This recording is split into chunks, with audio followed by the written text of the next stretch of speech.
And now I'm going to introduce Tom to start out with the website setup in 10 steps. This is his short version tonight. Monthly, he does a 2-hour version at Stacks right here in Doylestown. And because it was a snow night last Tuesday, he had to switch it up, and he's going to do it tomorrow night. So both he and I will be at different events instead of together. But maybe we can go back for that pumpkin martini again. And those rub the chicken with the rub. Yeah, we have fun afterwards. I introduced Lynn to a bar in Doylestown. And now it's her favorite. All right, how does this work? Up is next. Okay, so this is a snapshot I'm going to present tonight of a seminar that I give once a month. And it's really meant to be a way to help those people who are just starting out, newbies who want to sort of get over that hump of getting started. And this is a hands-on class. So I show you how to take all from scratch all the way through to having that website ready to use. And with the use of WordPress, it is a lot easier to make a website these days than it was in the past.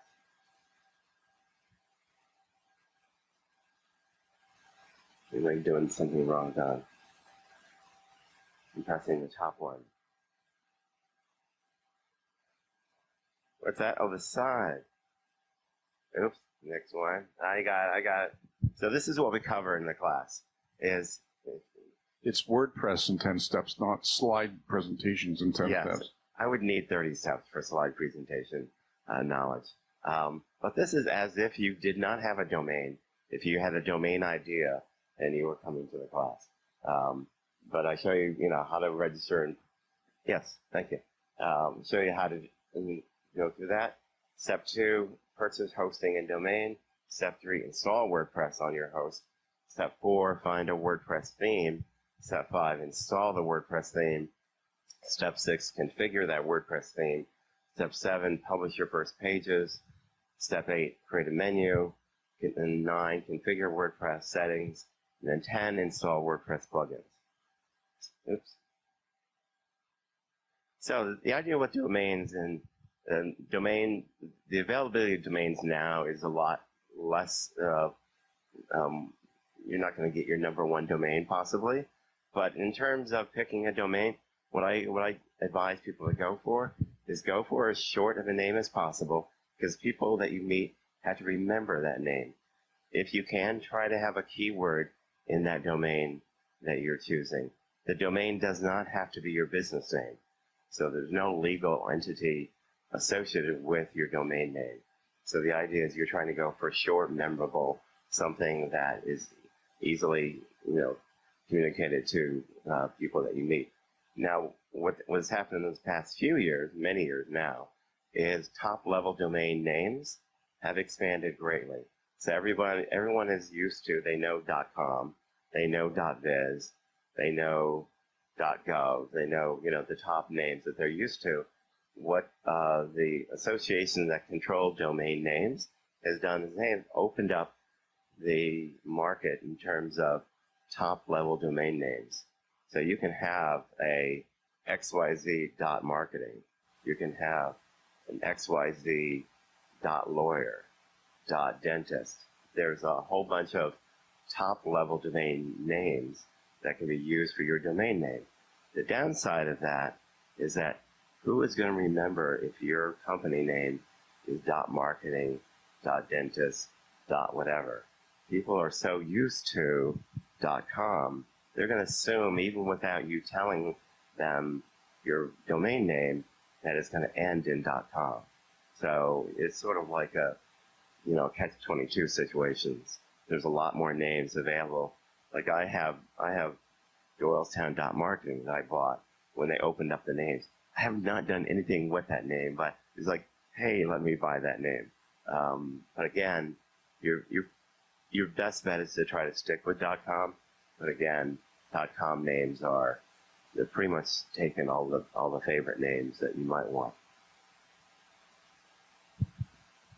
So step 2 is I show people how to set up their web hosting. So web hosting is fairly easy. You go on, and the top providers, people are kind of used to the names, meaning GoDaddy or Bluehost or HostGator or HostMonster. They're pretty much all providing generally the same level of services, and the price point is fairly competitive because they're all in the market together. But you can expect to pay like $10 a month for hosting. You get a better price on day one with any hosting provider when you sign up for a long time contract on day one. And typically what you're going to be signing up for in most instances is you'll be having what's called shared hosting. So your hosting that you're signed up for, you're a parking spot on that company's server, on the web host server. So on that server are many hundreds or thousands of other businesses. So depending on your type of business that you have and the type of web traffic that you anticipate getting on your website, you may want to choose something other than the plain vanilla shared hosting. So there's other kinds of hosting services available, but for 99% of the people here that will be starting a website, you'll be signing up for shared hosting. And when you get to installing WordPress, and once you've signed up for hosting, pretty much all of the companies, web hosting companies, have an easy one-click install for installing the core WordPress files. So they have a script on their service. So once you've signed up, there will be an area where you can install the WordPress files. And that's where you're obviously going to use the name that you've chosen, and you're going to be installing for that particular domain name. If you're building something you haven't yet decided on domain name, you can still set up hosting, and you can still set up the install, and you might be using a temp name while you're building the site. So you may still be deciding on the domain name, but you can go ahead and install WordPress on your hosting provider and then use a temporary area to build that site. That's what I do a lot of times, particularly like GoDaddy has a service where I can build in the background, and then once I'm ready, I can then assign the name to that website. So finding a WordPress theme is fairly easy. Once WordPress is installed on your host, within the dashboard, within the initial dashboard, there is an area where you can choose themes. So there's a particular tab called Appearance, and then under Appearance, there is a tab for themes, and then you can pick themes through that tab. They will present, when you first install WordPress at a hosting provider, there'll be a number of free themes that are already preloaded for you to choose from. So you can choose some of the themes that are already preloaded into your WordPress plan at the website company, but you can also go out into the marketplace and find other themes as well. So WordPress itself creates some free themes, and they have different functionality and different features. So a WordPress theme basically is, you're kind of like, you've already sort of half designed your website by using a theme. So the theme is going to have particular configurations and styles for the presentation of the page, the presentation of the headlines and things of that nature. So the thing to remember about WordPress is everything that you create in WordPress is being written to a database because it runs on PHP. But the theme is just the skin that you're looking at. The theme is the presentation, the look and the feel. Out here in the parking lot, we have all these different cars. They all have engines in them. They all have steering wheels. They all have wheels. But every car looks different. So a theme is no different than the look and feel, the presentation of your website. So installing the WordPress theme is fairly easy. So once you have chosen one of the themes that are presented in the Appearance tab, there's a button that you can activate a particular theme and make that one the chosen theme. So now you're starting the process of deciding which one you want to use, and go ahead and select that and activate it. When you activate it, there'll be some different settings for configuration of that theme. And some of those settings for configuration have to do with the particular layout of the page, whether it is a full width page or whether it's a page with a sidebar on it, or there are themes that have sidebars on both sides. Yep. What's that? Okay, sorry about that. So the come over here. I'm sorry. I am drifting, aren't I? What's that? Oh, there's a too bad. So each theme has different settings that are available to it. Not all themes have the same number of configuration settings, but typically the ones that you would have would be for page layout and page organization. So there's two types of pages. Yes? Please use the microphone.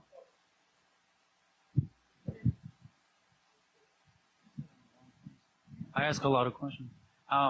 So for a complete beginner, is there certain themes I should be looking for, or is it more specific to my, let's say, a podcast and a beginner? Where would I want to? What kind of theme would I be looking for? So the nice thing about themes is you can try a theme out, begin to build out that theme, and then you may run into a little bit of a hiccup on that theme. But then some other themes may have some strengths that the one that you started with do not. Now the free themes are pretty generic, but they have most of what you may need. But if you still find you need something else, there are additional third-party outfits where you can buy themes that would have some of the customization that you might need. But that's what's nice about WordPress is you can start with a theme, try to use it, and see if it doesn't meet your needs, you can choose a different theme, because all of your data, all of your information is saved to a database. Tom? Yeah. I know you didn't mention this yet, but what advice would you give the newbie, like this gentleman just mentioned, before they start with your step one? Don't they need to have a plan for what their content is, what their business model is, what they want the website to contain, and how to doing all of that strategy work? Yeah, I mean that's doing step 1 to 10. That's absolutely a good point. When I work with clients, I basically develop a Excel spreadsheet, which is a site plan spreadsheet, to begin to list out the pages that are on my site and the expected content that are going to be on each of those pages, and even the expected images or graphics that are going to be on those pages. So through the use of, and this is outside of this process, but basically when I start with somebody, I give them homework and say, I would like you to make an old-fashioned high school bullet list of topics and of subjects that you're going to use on your website. Because again, the website, it is much better to go into it with an idea of what you're trying to focus on, what you're trying to say, and make that your driving force as you're laying out the pages. So step 7 is to distinguish the differences between 2 different page types in WordPress. WordPress started out as primarily, number 2, a posting platform where you would post and use it for blogging, and you would write something and then you would post it, and then that post would be populated to the top of your blog. And then when you wrote a new post, that would replace that and again be populated to the top of your blog page. So what people are using it for now primarily is traditional websites that have what are called static pages. So number 1, the pages that you might have that are called static pages could be an About Us page, a contact page, a services page, different traditional static pages on a website.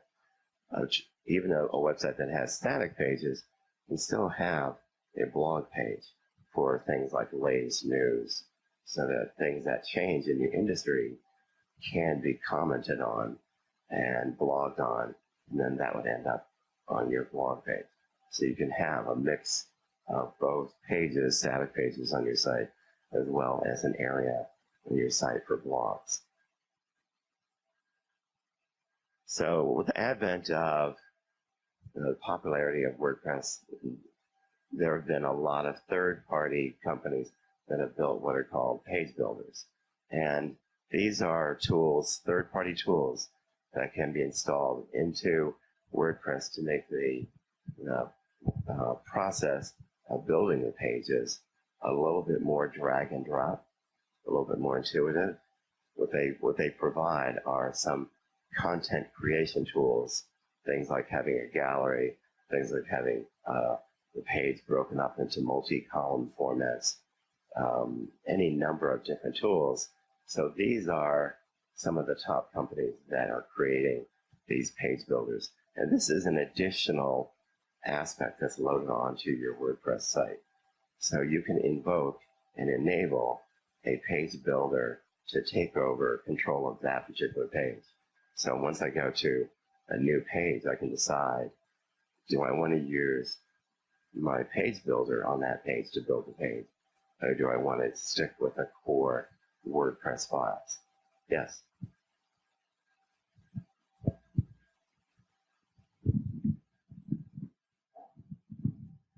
So would I be correct in saying that you would actually basically save that page and then just copy and paste and drop it right onto whatever area you want on your website to add that to? Would that be my correct understanding? It depends. You can. Like cutting and pasting, it's a little clunky because you may need to use the code editor to make sure you're not cutting and pasting aspects that don't work on the next page. But one of the features that these page builders have is they have the process of being able to save sections of code into a library. And then that section of code can be saved into a library. And then now you've got a piece that can be dropped onto the next page. So that fulfills the function of you dragging, cutting and pasting content from one page to another. Now, one of the things that has come along just very, very recently is the launch of WordPress 5.0. So WordPress constantly has upgrades and updates to its core files, and a lot of the updates may concern additions to the security settings or any number of different enhancements that WordPress is updating its core files. So remember, WordPress is open source code. So open source code provides the ability for third-party people, companies, and individuals to write programs and to write new functionality into WordPress. And so over the past year, WordPress has been working on this new update called Gutenberg. So they don't usually name their updates. They don't have funny names like leopard and things, and tiger and lion and all those things. But WordPress 5.0 that came out in November is called Gutenberg. And what Gutenberg provides is it provides some of those enhanced page building functions that, like Divi provides, with the people that these people provide. All of these people are working on page building as a function to make it easier for the non-coder to create pages. So Gutenberg, they have been stealing aspects of that and saying they're responding to the marketplace. They're seeing the popularity of those page builders, and they've been adding more and more functionality into their editing. So once I get to a page, again, if I'm using Gutenberg, I can add a multi-column section. I can add a list item section. I can add any number of different things that are in the Gutenberg library. So step 8, for creating a menu, one thing that I find a lot of people get tripped up on is, even though they've created a page and they've published the page, they don't see the page on their on their website. So sometimes people just forget the process of creating a menu. And menus, obviously, for navigation, and there's a lot of features that can be adding to that menu. And then one of the strengths of WordPress is the fact that within the menu environment, when you're adding menus and configuring menus, you can drag and drop the page items independently and nest them underneath each other to have drop-down menus. So it makes the whole navigation aspect very easy.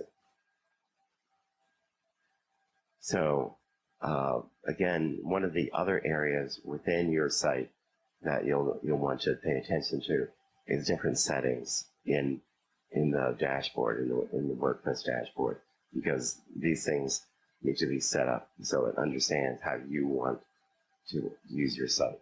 So with site title, that could be the name of this website or the name of your business, but that's independent of your domain or anything. So you give the site the title, and then so that's obviously going to be configured to appear at the top of every page. Sometimes you can or you don't have to use the tagline, but the tagline you would see in WordPress sites is to be subtext underneath that title. And then the WordPress address, which is basically the URL of the address, you may have moved or configured the address to be at a different location in your hosting environment. So again, this is an area that you want to just make sure the URL agrees with what you intend it to be. And then email address, that needs to be added into the settings environment as well. So it's your email address, because it doesn't come with, it doesn't know your email address. So the settings area within WordPress is important to jump into and look through all the different settings. Like there are set settings even for media.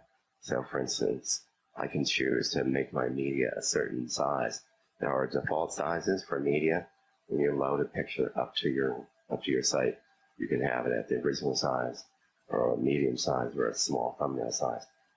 Within the settings area, I can change what those sizes are independently. And then the last step is adding plugins to the site. And this is probably the most fun part of the site, because there are just thousands and thousands of plugins available. And there's a plugin tab within your dashboard where you can go out and search for plugins. What's a plugin? Pardon? Yes, I will. I did explain it there. But a plugin is a small independent program that runs within your site. So when you select a plugin through the add plugin function, there is a marketplace where you can find plugins and you can add plugins to your site. So some of the more popular plugins are things like contact forms. You can have galleries, you can have slideshows, you can have maps, you can have directions.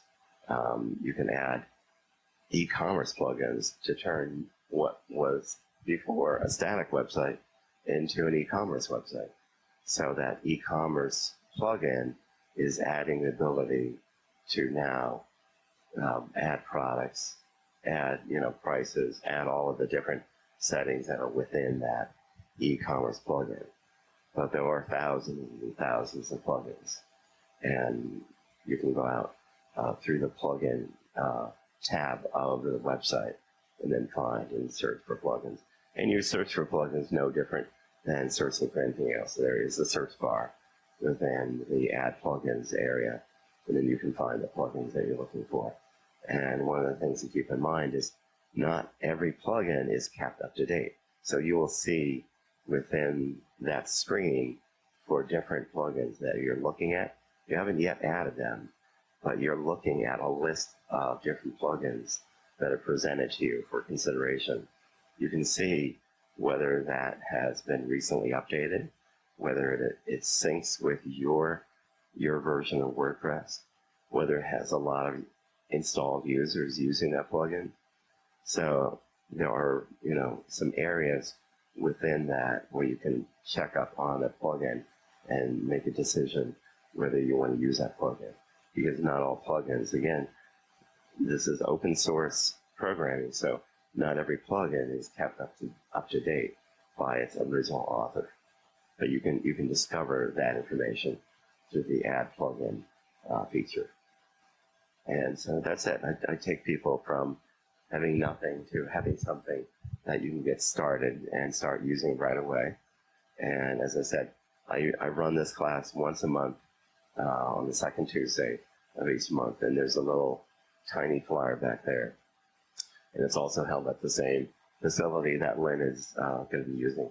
It's called Stats. It's on Oakland Street in Doylestown. But there's a flyer back there if you're interested. And thank you so much.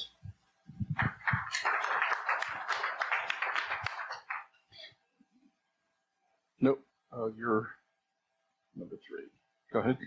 Okay, Tom, I think you might want to explain the difference between WordPress.com and WordPress.org. Yeah. So WordPress.com. Hold the mic closer. Oh, I'm sorry.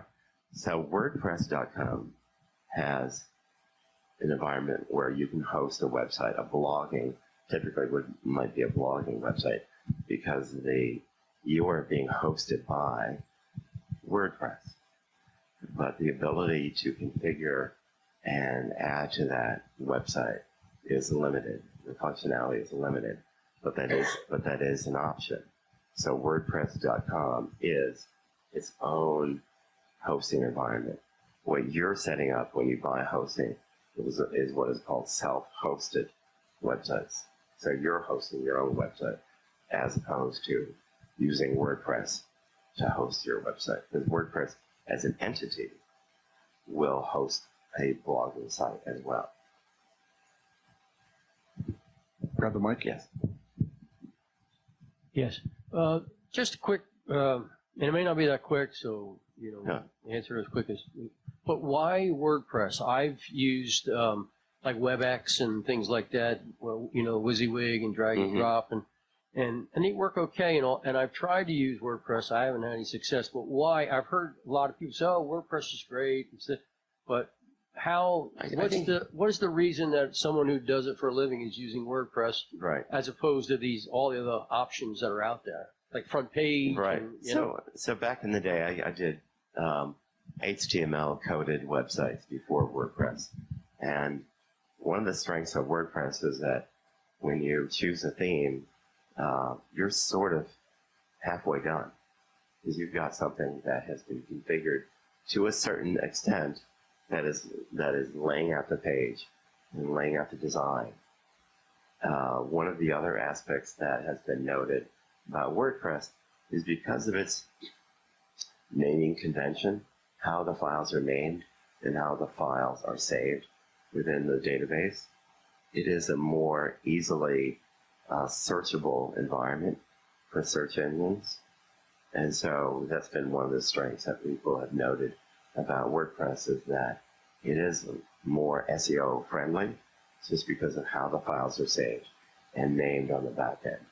But also just in terms of the vast amount of themes that are available are just astounding. And I mean, I start with, I have a bias towards, I use what's called Genesis framework for my themes.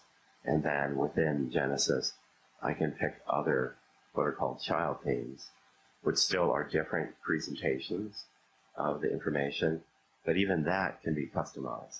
So I end up doing a lot of my own particular customizing through coding of the website. So, but with WordPress, I start off, I'm pretty far down the road. The biggest handicap that I have is usually the content, the actual words, the physical words from my client.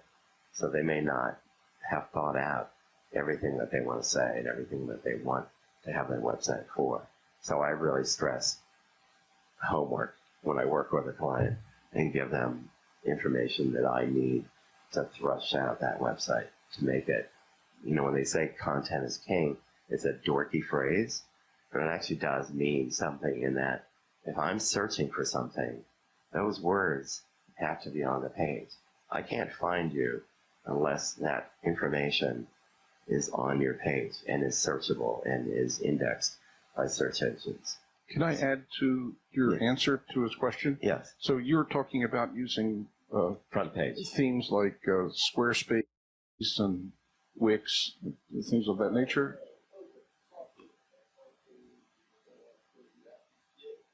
Oh, from scratch?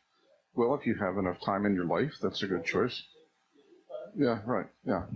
Oh yeah, I've done them Yeah. before WordPress. I And it thought you were was- talking about the online drag and drop services. Yeah. Yeah, I mean, I use Dreamweaver. Yeah. Yeah, well, Yeah, you're literally starting with a blank piece of paper. Yeah.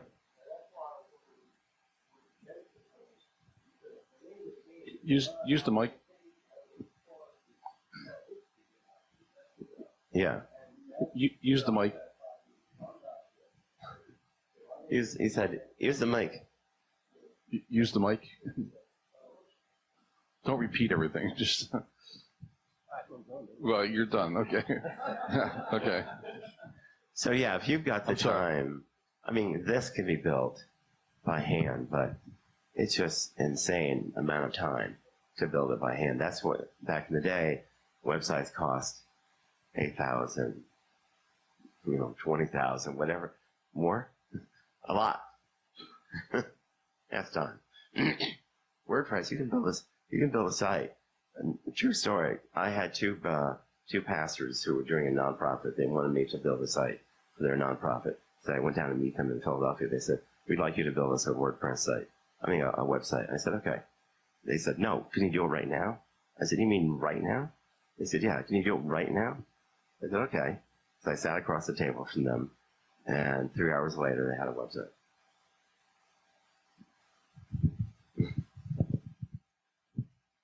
All right, let's give Tom a round of applause. The magic clicker. So that was a brief introduction. And tomorrow night, when he runs his WordPress workshop, which is delayed a week because of the snow, you should bring your computers because it will be hands-on and you can go more step by step. This was just a broad overview. So our next speaker is Cary Baskin. Cary and I are colleagues in Chester and Delaware County SCORE. Does everybody know what SCORE is? Anybody not know what SCORE is? Okay. SCORE used to be the Senior Corps of Retired Executives, but they no longer use the acronym for that. It's basically for the life of your business. And SCORE is a 501c3, all volunteer nonprofit that is nationwide. And they are funded by banks, and there's connections with the SBA and whatnot. SBA, yeah. But each branch gets sponsors, typically banks, to help them promote their local events. But it's the SBA. Now, SCORE has different chapters. There's one here in Bucks County. Don, are you still involved in Bucks County SCORE? Yes. Okay. And Princeton. And Princeton, okay. And there's a Philadelphia SCORE. There is Montgomery County SCORE, and then Carrie and I come from Chester and Delaware County SCORE. Now, SCORE, they offer free mentoring in 1-hour sessions, so they can help you either build your business with mentoring through feedback and giving you some guidance, or they can talk you out of entrepreneurship if it's not a right fit for you, or they can help you scale your business. There's all different people from all different walks of life and industry and different experiences, but they're all volunteers. So you have to tap into the right fit for you and your particular business model, and they've got lots of different resources. They also have free or very inexpensive workshops. So you should go to all the different SCORE websites in the region to learn more. So Carrie presents several topics on websites and SEO and a variety of things that he'll tell you about. So I now introduce you to Cary Baskin.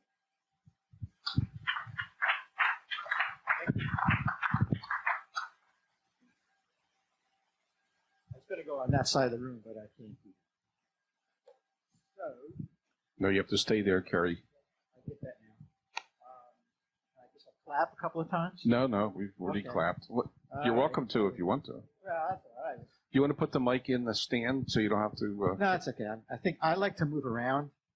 I feel like chained when I'm up there. Okay, just make sure you talk into the mic Okay. and don't wave your mic around like Tom did. Okay. I will do my best to be rigid in my neck movement. As Lynn said, I involved in the SCORE Speakers Bureau. Last year I lectured about 9 times, previous year about 13 times. My next presentation on search engine optimization is on March 14th at the Radnor Library at 6 p.m. Because what I'm going to give you tonight is really just a short abbreviated version of what is roughly about a 2.5-hour workshop that speaks to search engine optimization for primarily local businesses. So my goal today in this abbreviated version is to sort of show you how Google search engine results page kind of works. So everybody knows they have to do SEO, but the game is what is the end result. And by me explaining how the search engine results page works, hopefully you'll have a little bit better insight as what's your goal here, what's the target, what are you trying to achieve, and understand some of the language that's built around it. So that you can be better informed in how it works, and to show you the anatomy and why the page 1 ranking matters, because there's actually a ton of data that supports why you want to be on page 1. And then I'll wrap up this presentation with just some highlights of the top 10 things that I actually spend basically 2 hours going through in much more detail in my presentation. One thing you have to keep in mind about SEO, this is not a do-it-yourself presentation, or even the workshop is not an entirely do-it-yourself presentation. Some of the things you will be able to do yourself, but many of the items on there will require the help of your webmaster, the programmer who's actually programming your website, or if you are sort of an amateur programmer, you might need to pull in some help from a real professional. Even something like the back end of Wix requires some real programming if you want to do something like a schema. So schema is sort of text speak for writing pieces of code that you can drop on the back of your website that really tells Google what this page is really all about, okay? So it has nothing to do with the way you write the content on the page and the title tags and other things I'll talk about tonight. It's actually a snippet of code that creates a highly detailed description so that the search engine can actually interpret what's on that page. And that's not something that the everyday person can know how to do. You need to have programming skills to do that. So let's talk a little bit about the search engine. There's Google, there's YouTube. YouTube is owned by Google, so Google loves videos on websites because anything they can do to drive traffic to either Google or to YouTube, they look at it as a win. And while Google is the #1 search engine in the world, YouTube is the second most searched engine in the search engine in the world. Bing is owned by Microsoft, and the search engine that runs all the infrastructure and of how that search engine works is actually used by Yahoo. So when you're searching on Yahoo, you're actually using Microsoft's search engine technology to do that search result. So it's kind of a convoluted world, but between those 4 search engine environments, you're covering about 96, 95, 92. I've heard different numbers, but it's certainly, every number I've heard is over 90% of the searches that are happening out in the world. And if you optimize for Google, it will work on everything else. So let's talk a little bit about what we're talking about with what a search engine is and what it is and how it works. So a search is a computer program used to crawl the World Wide Web to capture information. So what we mean by that is Google has these electronic programmatic things that go out and counter pages on the internet. So, because every one of your pages can be seen by the search engine. So one of the most important things to remember is that Google ranks pages, not websites. So if you have an 8-page website, you have to pay attention to what you're doing on all 8 pages if you really want it to work well for you. Okay? So they go out there, they crawl the trillions of pages that are out on the internet right now, and they capture the information on it and store it, which is, in Google speak, indexing your page. Okay? And then, most critically, it interprets what's on the page. They use different semantics, which is sort of tech speak for artificial intelligence of programs interpreting and understanding written language, so that in the best way possible, Google can give you the search result that they think you're asking for when you type in keywords and phrases and search terms. So they use very sophisticated forms of artificial intelligence to interpret and analyze what that search query is. And then they match it with what's in their index to deliver it as a search result. So Google sees about 1 billion searches every day. One of the amazing statistics is that about 15% of those searches, roughly 150 million of them, are unique new searches that they have never seen before. So people are using the search engines in enormously different ways for their own personal needs. So there's no standard rule here, right? Because everybody's search requirements are kind of unique. So the search engines really have to be tweaked and optimized for every search, whether it's seen it before or not. Okay? So Google is converting these billions of questions every day to a list of website pages that most closely answers or matches the question that you're answering. And it's in Google's best interest to do that, because if they don't do a good job at it, you'll go to other search engines. So the SEO challenge is, because it's supposed to say, well, I can go and optimize a page on my website. Why should that be so challenging? Well, one reason is that Google looks at about 200 different, what they call signals, or unique attributes of how they rank your page on your website to determine whether they're going to deliver it in a search result. And some of the things have nothing to do with the content on the page. It could be something as simple as, how fast does your website load? Because load time is one of the critical success factors of being ranked highly.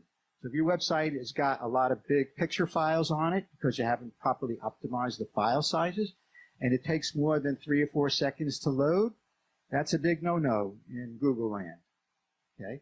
So it's not just about content, it's not just about architecture, it's also about how well the website itself was programmed to work correctly. Okay? And for people like myself, and Tom, and others who are in this industry, it's a real challenge to stay up to date because Google changes their algorithm about 500 times a year. And usually there's 2 or 3 major updates every year that sometimes can be real game changers. The last one that I recall was back in August. There were some significant changes to the algorithms, and that was causing many big time companies like Walmart's in the world to lose significant search rankings because of the changes in the algorithms. And that was because they introduced something called the mobile first index. So if your website was not highly optimized for mobile searches, you went down in the ranking. So if you were ranking like page 1, position number 1, but you weren't using a mobile optimized site, and now Google wants to put you in the mobile first index, and you're not mobile optimized, you can get pushed down even off page 1 search result. So the algorithms keep changing. The attributes that they look at and the way they apply importance to them is constantly changing. So SEO is never something you do, start, and finish. It's something you work on all the time because you have to track your results and keep an eye on the performance of how well your pages are ranking. So Google looks to deliver a search result for 4 criteria that matters to Google. They care about page performance because if the page isn't performing well and they deliver it in a search result, you'll see it, realize it in 2 or 3 seconds, and just go away. And that's bad news for Google, because that means that they're not delivering performance. So they want user satisfaction based on the performance of that page that they delivered. And they also look at net revenue per page, because in every search result page, well, not every, in majority of search results pages that involve a business solution to answer your question, there's probably going to be a Google ad on the top, and maybe even the top and the bottom of that page. So as much as 50% of the search result page can be taken up by a Google ad, and they want revenue from that ad, which is why they're a big company. And then they want long-term market share. They don't want to allow Microsoft and Yahoo and other companies to infringe on this space. So they want to continue to be the dominant factor. So all of their activity and their algorithm refinements are always geared towards maintaining dominance. So let's take a look at a search results page. Okay. So at the very top of the page is something called a title tag. So this, you can imagine, this is a search result page that you see all the time, okay? And it's got the first line of text. It's always in, oftentimes in blue, and then the page URL of what that website page can be found at, and the title tag, and a meta description. These are the 3 elements that you see in an organic search result, okay? And we call this the metadata structure for that. Now, interesting enough, this thing over here that I put up on the top here, this is the browser line where you always see the results. And then there's something on top of the browser line that looks a little bit like the tab on a manila envelope, manila folder. So that's called a title tag. So when you write a title tag for your website, it becomes the first line of the search result for the page that Google delivered in the search result. And that title tag is not supposed to necessarily have your company name on it. That's a common mistake that we see. The reason for that is really simple. If somebody is looking at your business card, or a friend referred them to you and said, go to this www.mycompanyname.com to look at their website, you already know who they are, where they are, and how to find them by just typing the name into the browser. So by putting your company name up in the title tag, you're taking up valuable space where you could be putting up keywords that people could find you who don't know what your page URL is. And most companies' names could be 20, 30, 40 characters just to write it out. And the trick is you only get 66 characters in a title tag. So the other problem I see oftentimes is you see these long title tags, but the search engine is only seeing the first 66 characters. Technically, it's not characters, it's pixels.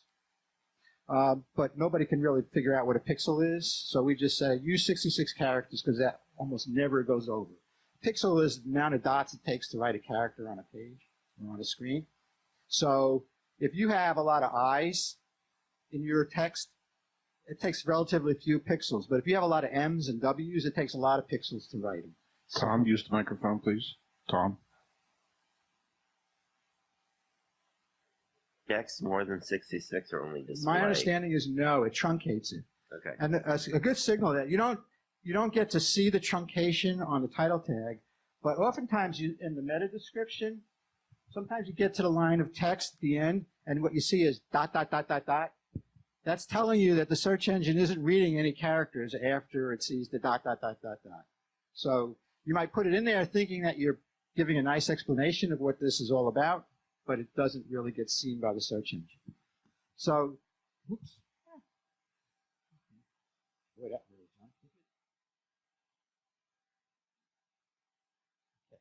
So, making a title tag is critical, and the purpose of the title tag is to tell the search engine what's the content information that I can find on this page. Because I've sent out all these little bots to crawl the internet, go to all those pages, read all the content on that page, but I want to use the title tag to tell me, the search engine, what's the subject matter of this page, so that when people search on that subject, I put it in the proper index location in my massive database. So a title tag is critical So you're using keywords that are relevant to the page content. So your services page description is quite different than your contact us page description. So use the keywords appropriately. Below that is the URL. You can't control that. The third thing there is the meta description. Meta descriptions have no SEO value.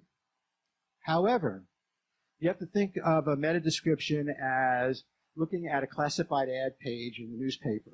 There's a whole column of classified ads, and when you have your ad up there, those are your competitors who also came up in the search result.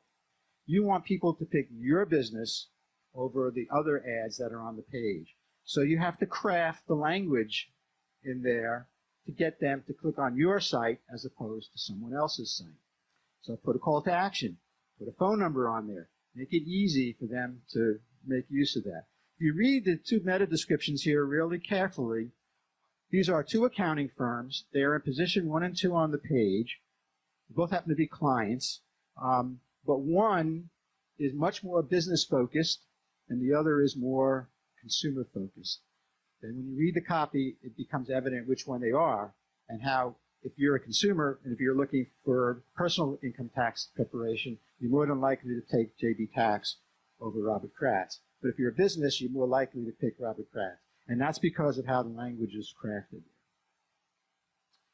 Another element of the search page is at the top is you can actually see what the description is of the search term that you put up there. Below that is the volume. So how many monthly volume that search term might have resulted in, and the cost per click if that was an AdWord relevant search. And then the amount of pages, in this case 181,000 pages in the index, contain the keywords that you just searched. In the workshop, I do an example for a used car scenario where we start out with 5+ million pages that satisfy the search. And then we show how we iteratively refine the search to get down to a local business with much fewer in the search results, and how a result comes up in the top of the search result and it makes a difference. So it's a good example of how that is, because there are, again, trillions of pages in the index that people are searching for. Now, usually right below the main line there is something called the ad. That is a Google ad.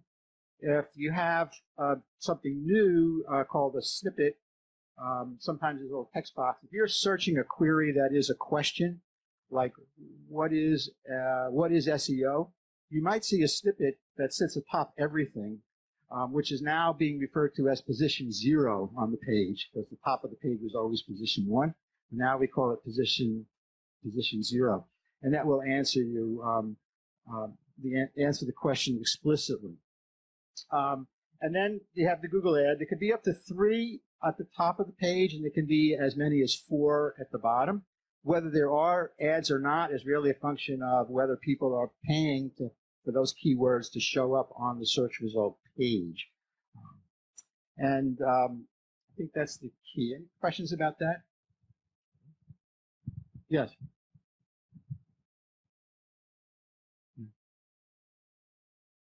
With YouTube, the title tag, is that a title tag when you put the name of your YouTube video? So there are some elements of a YouTube posting that could be using for search engine optimization. You can use keywords in there and some structures, meta description structures that will help you optimize for the YouTube video. We don't generally store videos on a website because they take too much memory, so they're stored in some place like YouTube or Vimeo or other platforms like that. Same question really holds true for photographs. Google doesn't really try to interpret photographs. I mean, that may change. With the artificial intelligence, things are changing a little bit in that realm. But generally speaking, Google doesn't care about photographs. So you can create what's called an alt tag, which is a sort of a meta description, if you will, for the photograph, and you get to put keywords in there. So Google sees keywords that's relevant to it on the page, it will help rank with the search engine itself. Yes. Use the mic, Mike.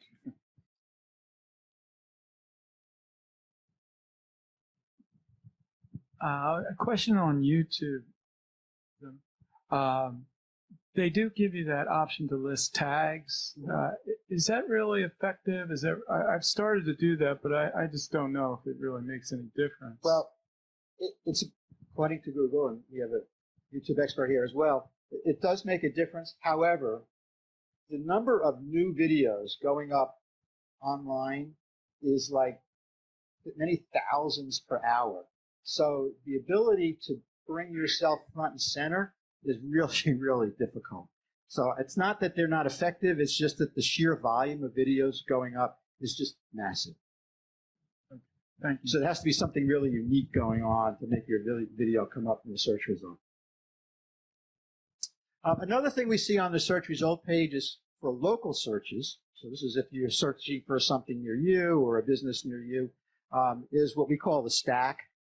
It contains a map at the top of the page, and then it lists out some of the businesses at the top. So sometimes you can take some initiatives to try to get ranked well in the stack if you can't come up well in organic search. And there are some strategies to do that, and working on something, go Google My Business, which we'll talk about in a minute, helps facilitate that, but it's not the only thing that's involved with that. Getting yourself in local search listings and in directories is another part of search engine optimization, something we call the directory management side of the activity. And then you have what we call the organic search result or natural earned search result. So here, is there a light bulb on this thing?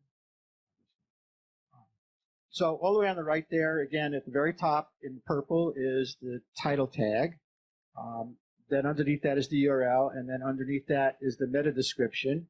And then you could do things like About Us and Services and Contact Us. You can get what's called extensions added to your profile. There's strategies for integrating that in there, which is helpful for local searches. The most important thing to understand is that there are 7 to 14 results on a page. If there's 7 companies that want to spend money to put advertising on there with Google Ads, then there'll only be 7 results in this organically. So it's harder and harder to get on page 1. You're competing tremendously with other companies. And the other thing to keep in mind is the position matters. So if you're at the very top, the first line of the organic search result, that will garner about 30% of the clicks on the page. Position number 2, about half of that, about 15%. Position 3, about half of that again. Position 4, even half of that again. So if you're near the bottom of this page 1 search result, statistically speaking, according to Google data, you will not get clicked on very often. So you really have to work not to just be on page 1, but to be at the top of page 1 if you really want meaningful click-through rates. And about 76%, about 3/4 of the clicks on the page are for the organic search results. The rest are for ads or clicking in the stack, as I showed you, or showing up on your Google My Business page result. This is what I meant by the Google My Business search result. It's that big box that you see on the right-hand side. It lists your company, your website, maybe your hours that you're open, places for people to give you reviews. You can put a nice picture of your business up there, etc. So that's something that's free. It's basically Google's index. It's their equivalent of the Google Yellow Pages, right? It's a place for you to put your business listing. And since it's Google search engine, they will give priority to that listing over other directory information that they see. The critical thing and the big mistake that we see people make is that their directory listings are a mess because they're not consistent across multiple directories. So if you're using one business category on Facebook and another one on Instagram, a different one on LinkedIn, and a different one on Google My Business, that will confuse the hell out of the search engines and compromise you coming up in local search results. Okay. And using Google My Business is how you get these extensions. to show up. The search engine snippet, that's what I was talking about before, that sits at the very top of the search engine result. That is sort of like a Wikipedia type answer to your questions.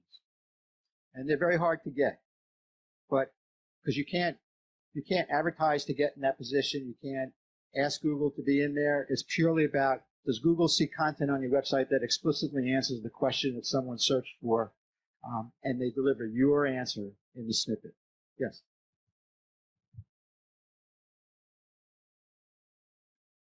So I have a question. If you're a home-based business and you wouldn't necessarily want everybody to know where your location is? Yep, common question. So the Google My Business directory allows you to use an area served. So you could say something like Philadelphia Market or Mainline, something like that as an answer, as opposed to a full street address.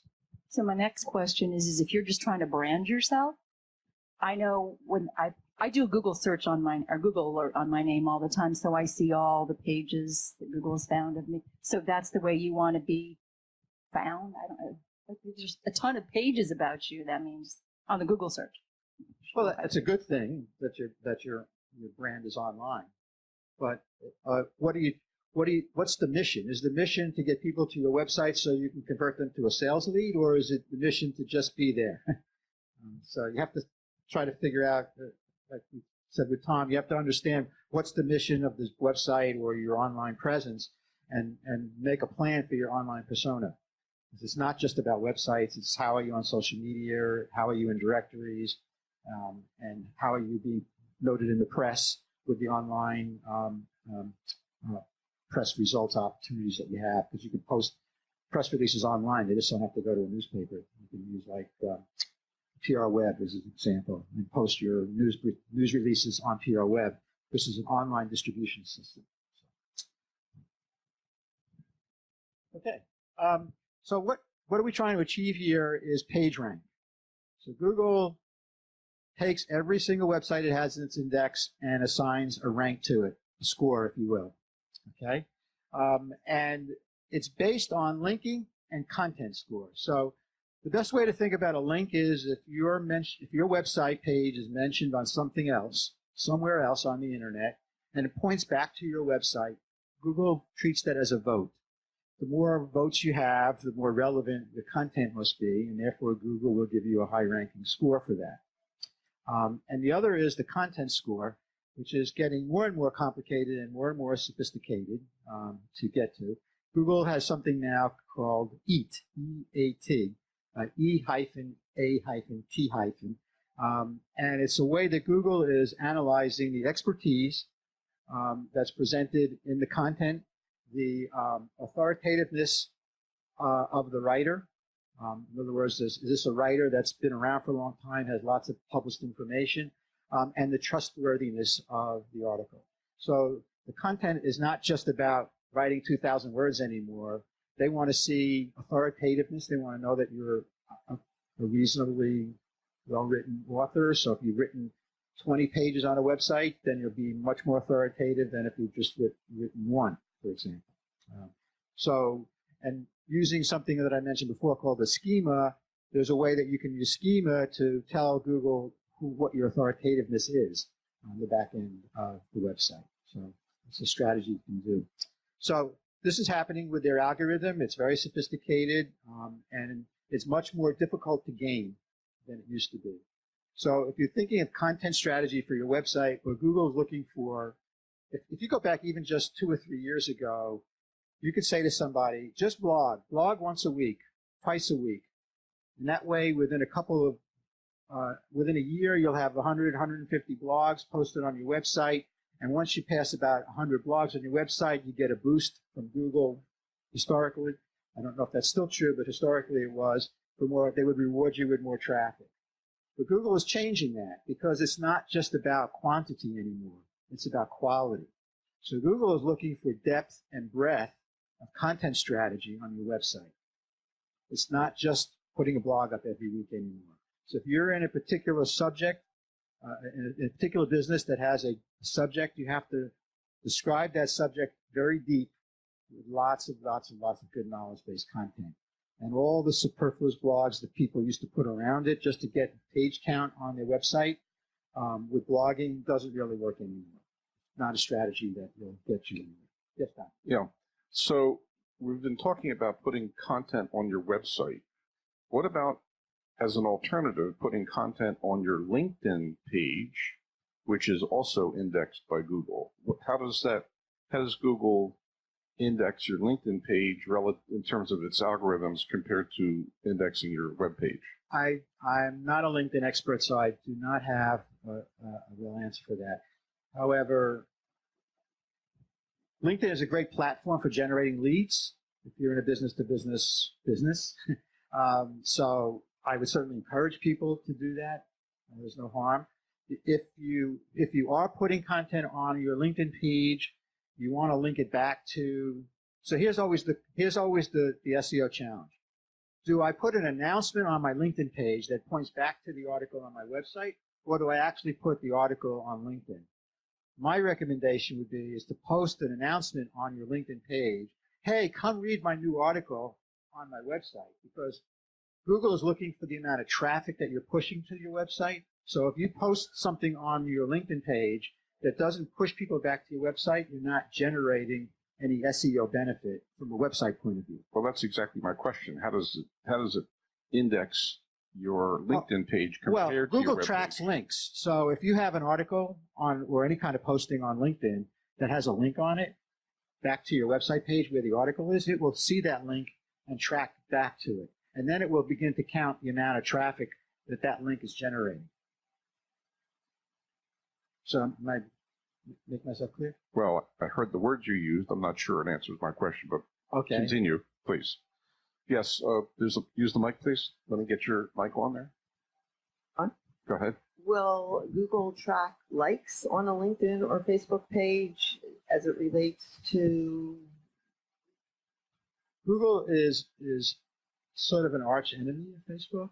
I'm not understating it or I'm not overstating it, but I wouldn't consider them friends or compadres.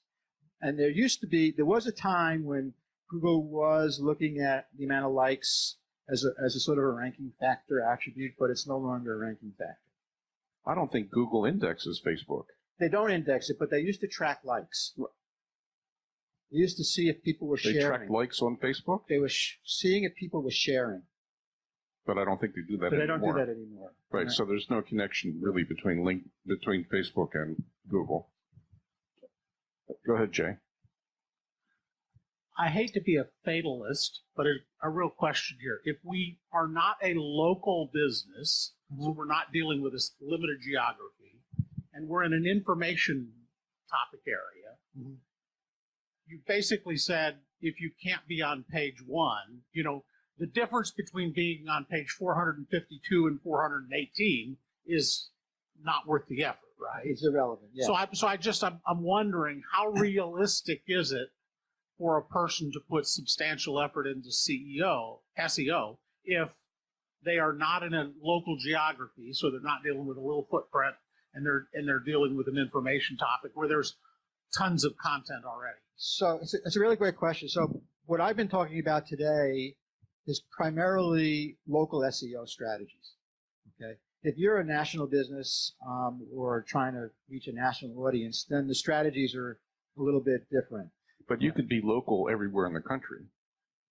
So Jay's business, for example, if he feels that his audience is in San Jose, for example, I don't know, but just use that, he could still set up his SEO as if it were local to San Jose. Yes. Or Seattle, Washington. Yeah, except it gets extraordinarily expensive because there are thousands of cities in North America. Well, there may be 10 that are relevant to him. Well, that may be true, yes. Right. And we do that. For local SEO, we do create what we call localized pages that were highly optimized. So if you have a business on the main line, for example, so you might have a page optimized for Ballackinwood, for Wayne, for Malvern, for Exton, etc.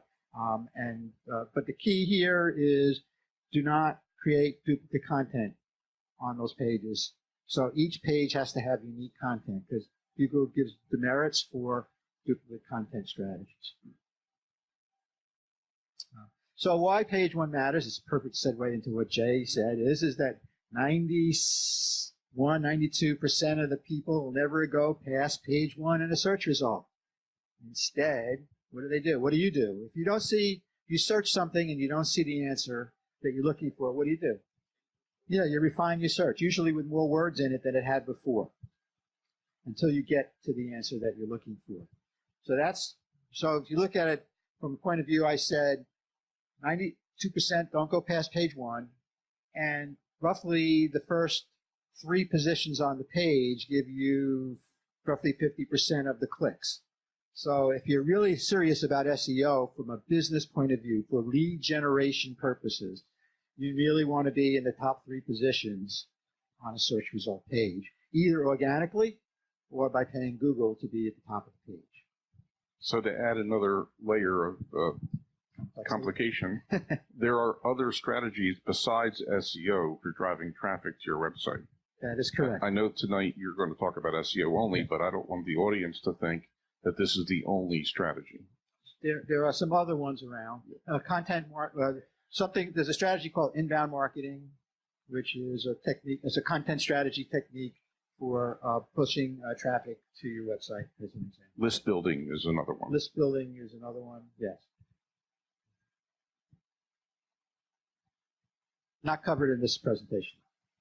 Is that going to be covered in your other presentation that you said was going to be a 2-hour duration? No, primarily the other presentation is primarily local search optimization.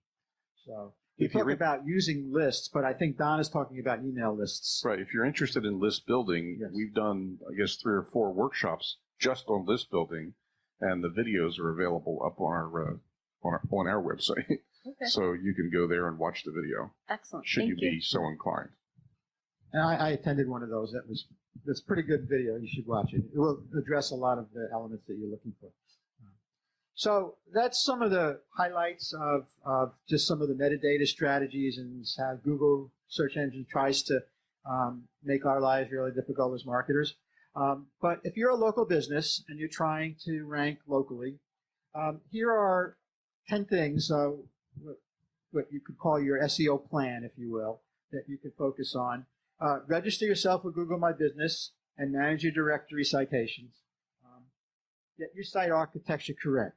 The metadata, the meta tags, the title tags, the meta descriptions, the keyword strategies, the headlines that you use, all have to be done correctly and consistently across the site within compliance with Google best practice. Study your competition and set a baseline. So if you're on page 2, in position, even top of page 2, and you want to get to the top of page 1, you got to be better than the other 10 or 12 or 14 businesses that are in front of you.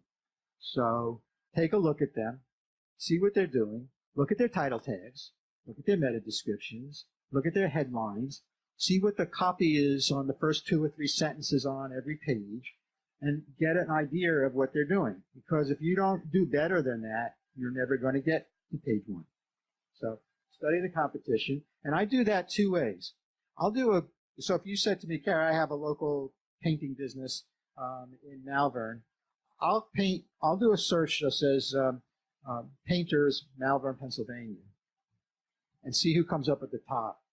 But then I will do a search that doesn't include any geographic attributes and see who comes to the top. Because sometimes Google's looking at that on a broader, more regional basis than just what's happening in your local market. And if someone came up at the top of the search result from a regional perspective, then that means that their SEO strategy is much stronger than even the local business that came at the top of the page. So study those as well. Yes, sir. For local search, so if I'm sitting here and my IP is here and I'm looking for something, is it going to bias local search to me? Yeah, so that's a really fantastic question. So Google is so intelligent that if I brought my laptop into your office and did a local search, it might not even give me the same result as it gives you. Okay? So Google has personalized every human being on the planet in terms of the search results they're going to get. However, you can turn off your location setting on the browser, which will help mask some of that attribute when you're doing this kind of research. Then develop content based on the information needs of your ideal customer. See, we don't want the phone to ring to everybody. We just want the phone to ring for your real customers. And then have content strategies that are based on the buying cycle, beginning, middle, and the end of the sales cycle. Develop keyword and linking strategies to improve page rank. Develop a strategy and plan to build inbound links. And get more mobile responsive so that your website works on mobile devices. That is a major characteristic and attribute today, that if your website is not mobile responsive, you will not rank at the top of any search result. Be active on social media and promote and share content. And get online reviews. Get as many stars in those little boxes as you can get. That's a good 10-point plan that you could follow for a local business strategy for SEO. Thank you.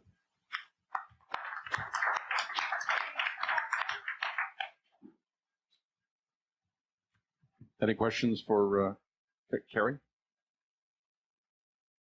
So let me ask, I have one quick question. For a newbie who comes to you and says, I have a website and I want to rank on the first page, how much is it going to cost me to hire you to do that? So there are a variety of software tools that are out on the market. Some of them are fairly expensive. Let's put it this way. The credible ones that give you really good answers to data questions are a little on the expensive side for the average, but there are some free tools out there that you can sort of play around with. So we do something called an SEO audit. It takes about 20 hours, so we charge a couple of $1,000s to do it for the client, but it will tell me, you'll give me 3 or 4 of your key competitors, and I will tell you how you rank and compare against them. I will tell you which of your services are ranking on what pages based on the search terms that are the predominant keywords that you're searching for. And that will tell us what's the gap. How big of a deal is this? If you come up and the answer is you're on page 10, so you're like on position 140, you're never going to get there. So I'm going to tell you, don't invest in SEO, just put the money into Google AdWords. But if you're on if you rank at say 17, which is like the middle of page 2, and we look at the competition and we think there's a gap there, we'll tell you, yeah, I think we can get you there, but here's what it'll cost and what we need to do to make that happen. And also, we were going to do a workshop last year on the future of search, but we didn't do it for a number of reasons. And just sort of to amplify what you were talking about, the future of search includes voice search, yes, which we haven't really talked about. Mm-hmm. You mentioned before about images. Google has now set up their artificial intelligence to index, amazingly, every image on every website. Not just the alt tags, but the actual content of the image. And similarly, every frame of every video in YouTube. So you'll be able to, whatever you put a search in, you'll be able to find things based on images and based on video frames, as well as voice search. And the voice search will also be read your emotion. So if you're using voice search, like, where do I find the police department? That's going to give you a different answer than where's the local police department. And so this is the Wild West. Yeah, it's amazing. Wilder and wilder, absolutely. But I would still say that 99%, this is a personal opinion, at least for the next couple of years, most of the searches are still going to be written, unless you're doing an Alexa kind of, hey, Alexa, you asked Alexa something a few minutes ago, didn't you? Alexa's another search criteria. No, I'm sorry. You asked, you were asking who was the Richard Dawson question, yeah. So he did a search on his phone by voice and got an answer. So yes, there's some of that kind of stuff going on, but for deeper informational content, which is relevant to business marketing, I still think that the use of words is still going to dominate the search, and getting yourself onto page 1 search result is going to dominate that. For us Why? old folks, that may be true, but for the young folks in the audience, that's not true. I'm not saying they're not using voice as a method to collect the question. All right, there's somebody who raised your hand. You grab the mic, please. I just wanted to comment, a plugin that you want to put on your WordPress site is Google Analytics. And then you can get information about how people are getting to your site. Yeah, it's free. Yes.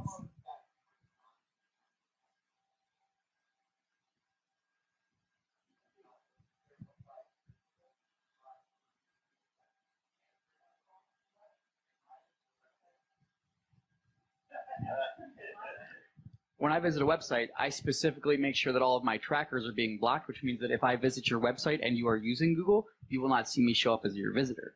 Whereas anybody who's concerned with that, Matoma will provide you the exact same thing, also free, and I will allow you, because I know at least you took the extra effort to make sure that all of the data was staying with you and with your own website.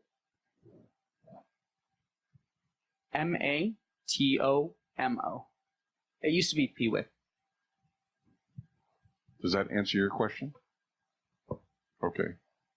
Lynn, go ahead. Okay, thank you, Carrie. Let me flip the... Shall we give Carrie a round of applause? We already did, but he could definitely another one. Okay, I would now like to introduce you to Joe Monzo of Monzo Media Productions. Here we are in the Boy Scout Council, and I have to say Joe's a Boy Scout, like not really, but he's loyal, faithful, responsible, kind, caring, like all those things. Just a terrific videographer and a great friend. Joe?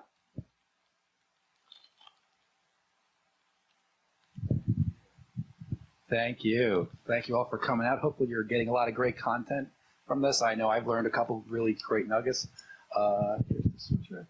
So today we're going to talk about the importance of compelling video for your website. There's a whole nother topic on how to use video for your email marketing, for social media. But for today, we're really just going to focus on your website. So topics: why use video? Why should we be using video? We're going to go through the difference between a good video and a bad video. What are the elements of getting compelling video? And then we'll spend most of our time on how to actually properly use the video on your website. So why use video? So we just got through the SEO presentation. It's great for SEO. Google owns YouTube. Google loves video. It makes it easier for them to kind of get through all of their algorithms and all that stuff. But it's also a great way to showcase some differentiation on your website. Believe it or not, even though video converts at 64%, there's not as much video on websites as you might think. Back in 2014, there was only 3% of businesses using video on their website. Now we're at closer to like 50 to 60, but it's still pretty amazing at, there's not as much video on websites despite the conversions that are being used. Let's go. Am I on? Does it take longer to load the video if Google is using load time? No. Or is it because there's a link, say, to YouTube? Yes, we'll get into that about how to actually properly market your video. So we will get into that. But great question. So my favorite part of why companies should be using video is it humanizes the business. So we're in a world where we're no longer just consumers, or we're not just writing down agreement forms and all that stuff. We're people doing business with people, and buyers are seeing that. They want to be respected. They want to feel that connection. So video is the best way to kind of showcase the human side of your organization. And if you have compelling video, people are more likely to stay on your website longer because they're watching the video, whether it's whether it's 90 seconds, whether it's 2 minutes, 3 minutes. I generally say for a branding film, you don't want it to go any longer than 3 minutes because our attention spans are starting to give in. I think the study is goldfish have the attention span of 10 seconds, we now have the attention, we as humans have the attention span of 8 seconds. So we're going to move on to something really, we're going to move on to something different if the video is not holding our attention. So it's really important to make sure that you're grabbing the attention, and we'll get into that in the next slide. So this is where I'm going to ask Don if you can switch over to our other slide, and I'm going to show you 2 videos. And we're going to show, and I want you to think, which video would you want to represent your brand? Hi, this is Lisa from Formals of Litchfield, and we'd like to welcome you to our new intimate bridal salon. Here at Formals of Litchfield, we carry hundreds of gowns. Most of them are exclusive, and no one else in the state carries our designs.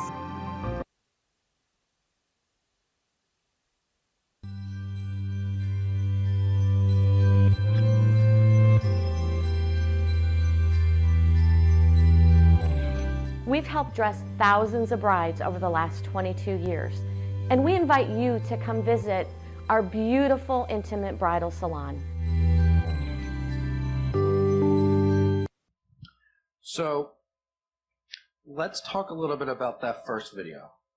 What were some of the things that you felt when you watched that first video? Anyone? Lynn?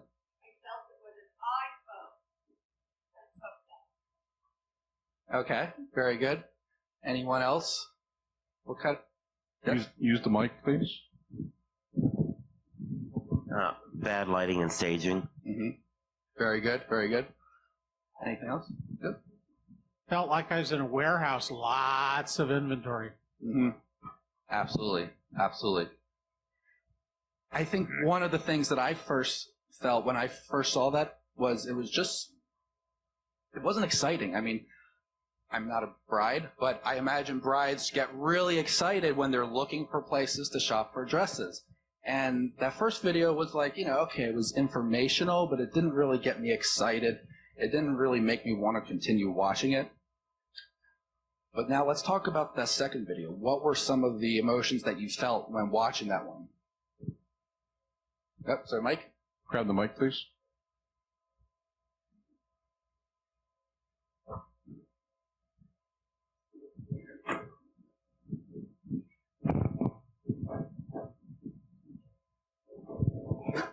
It showed several different points of view. The angles were changed inside of the showroom. A little bit of the narrative, but there's more to see in there. It kind of made you like, I'd like to see more. I want to find out who I contact. So it builds a little bit of excitement and interest in there.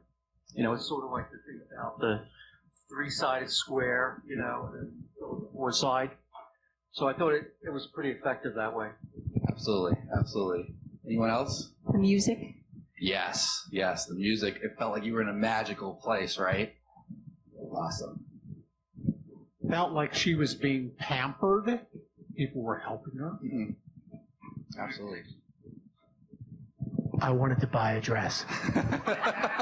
There you go. Love it.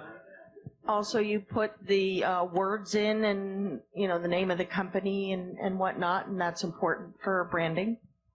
Absolutely, absolutely. Anything else?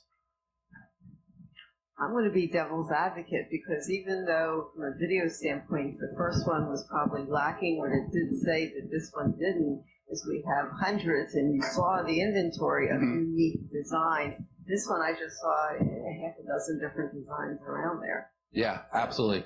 So the rest of the video does explain that just for purposes of showing the differences. We just cut it short, but one of the important things about video, oh yes, go for it. I would just say on the second one that you also did focus on some very specific close-up shots, detail shots.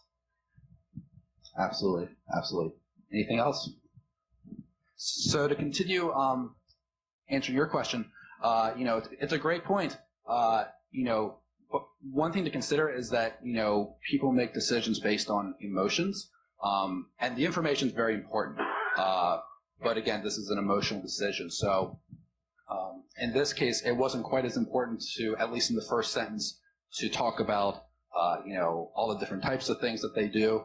It was more about how do they help the brides. So who's the market for this video? Is it the bride or the mother of the bride? So in this case, it was for both. And when it was tested, which one resulted in better response? Since you're asking us questions. Yeah, absolutely. Absolutely. So because nowadays, brides and the mother brides really do work, kind of like as a team on this, the results were definitely mixed. So sometimes it was the mother of the brides who were the ones who were watching it. Sometimes it was the bride themselves that were watching it. So I meant which video scored better? Oh, the second one, definitely. The second one got so much more, attention and, the first video, she had that for a couple years and, it was there, but, she wanted to kind of get back into digital transformation. And then when she had this video done, she was able to really, again, humanize her business and, her business was able to increase by 30% that first year. So was this something that you did? This is something that a mentor of mine worked on and me worked on together. So how do they go about the process of developing, I'm going to use the word script. I don't mean word script. I meant storyboard script absolutely. To draw the emotion of the viewer. Absolutely. Because that's a real skill. It is. That's a great question. So, one of the things that, I do when I take clients in is we create a framework with a story structure. And I don't have time to go through every story structure with this today. I do have another presentation coming up on April 11th that will dive a little deeper into that. But it's really about having that framework of, all right, what does the business do? What makes them unique and different? What is their unique selling proposition? What are some points of differentiation? So these are, story structures that we hit when we're creating some interview questions to help kind of point out, all right, this is, we want to hit this particular area that makes the business different. We want to get shots of this that can showcase that differentiation. So there's not a script per se, but there's a well-organized framework on how to actually properly get the message out there. On YouTube, if somebody buys an ad on YouTube, you have 5 seconds before you can click away from it. Mm-hmm. So developing those first 5 seconds is really important. So that's what I'm getting at. Mm-hmm. What's the storyboard structure for those first 5 seconds? So I generally tell clients you want the first 5 seconds to be your best shot. So because we are visual creatures, we're going to our eyes are going to blink every time we see like a different angle or a different cut. I generally like to get the most visual aspects of the video up front. I generally don't like starting with a logo because if you're on someone's website, you already know who the video is about. So saying the logo of Formals of Lynchfield, it would be a little redundant. So I generally like to use fast-paced cuts and basically the best images that we have. Because people are visual creatures, and especially with millennials coming up nowadays, we want to see something that's going to catch our eye visually. So hopefully that answered your question to a degree. It's a start. Yeah. Go ahead. So Joe, earlier when we sat down, we were talking about that the concept that we're doing on blockchain is to help small businesses take a video like this, and actually when you watch it, you'll be credited for watching that. So in this case, the bridal shop, say you watch this video, maybe you get a $10 discount, whatever the discount is. That's what we're working on the blockchain, because that way you can track back. You don't get rewards for watching YouTube videos. Right, exactly. That's something new that we're doing. I'm glad you got the video. Yeah, absolutely. And, that's something that when I first started the business, I kind of played with that idea a little bit, but it didn't come to full-fledged per se. But I love the idea because it's a great way to kind of measure some of your analytics on who's watching the video. We're a global company. So. Yes. So that's also, it's great. So there's a lot of different sources out there that you can test on how to actually test out the analytics. We won't get into that today, but it's definitely really important to know where your audience is dropping off. So like if they're dropping off halfway through the video and they're not making that call to action, then something's wrong. And there has to be another strategy to take when creating those videos. Alrighty. So any questions about that so far? Awesome.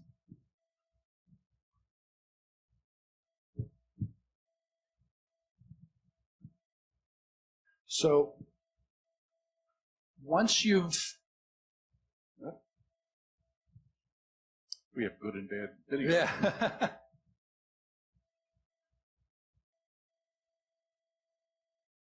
Oh my goodness. It's okay. I can keep talking. So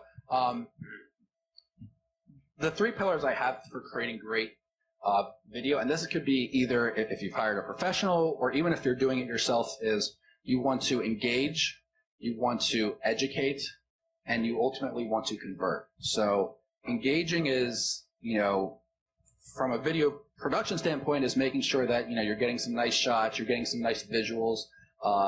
If you're doing something kind of on your own, like a DIY video, you want to make sure that, you're sounding excited, that you're passionate about what you do, because people will see that in video.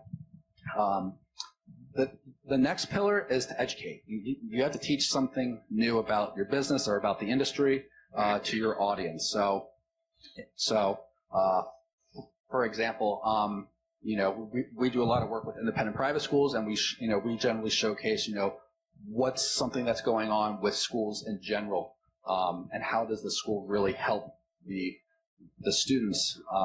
And then you need a strong call to action, a conversion. So what kind of action do you want them to take after they've watched the video? So instead of just ending it, do you want them to explore your website more? Do you want them to sign up for your email list? Do you want them to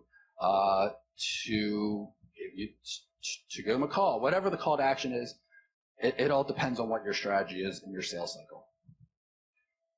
So now that you have your video, you got to market it. And marketing on your website is one of the elements to making sure you get your video out there. There's a lot of different channels you can use. For today, we're just going to focus on your website since that's today's theme. So I generally say that your video should really be on the top fold of your website. And I like this because it's easy to find. You don't want to really hide the video on like the bottom right corner of your website or homepage or whatever, and just let it be there. You really want to make sure if you're going to spend all the time and money to actually creating this video, that it's on the top fold of your site. And this could be if it's your homepage, or if it's a video more about a specific service that you provide. You could have it on the top of your service provider list. So in this case, Client Career Minds, this is actually part of their Evergreen program service. So it's on the top fold. And the top fold, for those who don't know, is if you were to click on a Google search for the website pops up. You don't have to scroll up or down. It's right there. So it makes it really easy to find. So I generally like to say, try to keep it as close to the top fold as you can. Depending on how your site's structured, you might have to scroll down a little bit, but again, just make it easy to find. Yeah, go for it. So I noticed on that image there, on a mobile search result, that video would be below the copy. Right. Is that what you recommend as a strategy, or would you move the video to the left so on a mobile search it supersedes the copy? So that's a great question. In this case, I would, again, I would say try to keep it on the top. Again, if it's on mobile, keep it at the top. In this case, they chose to keep it on the right, and I actually personally haven't checked their mobile site, to be honest. But again, you want to make sure it's easy to find. If I were to see that there's like a lot of text beforehand and then a video, I might not reach to the bottom of the video. So again, having the mobile strategy is definitely something to consider when placing your website. Now that's something that you or Tom would probably know better on how to actually position that on a technical standpoint, but it's definitely something to consider as well. Now, I know they have more clients that use the desktop versions, so for them, it's not quite as big of a deal, but again, back to the SEO aspect, you want to make sure it's optimized for mobile as well. So the next thing is you want to make sure that you're embedding your video from YouTube. So you want to make sure you have your business's YouTube channel up and running. So in this case, we do have the actual video coming from YouTube, and this goes back to getting those SEO hits. Because again, Google owns YouTube, and Google loves video. So the problem with actually uploading it directly to your site is it's going to slow down your site significantly.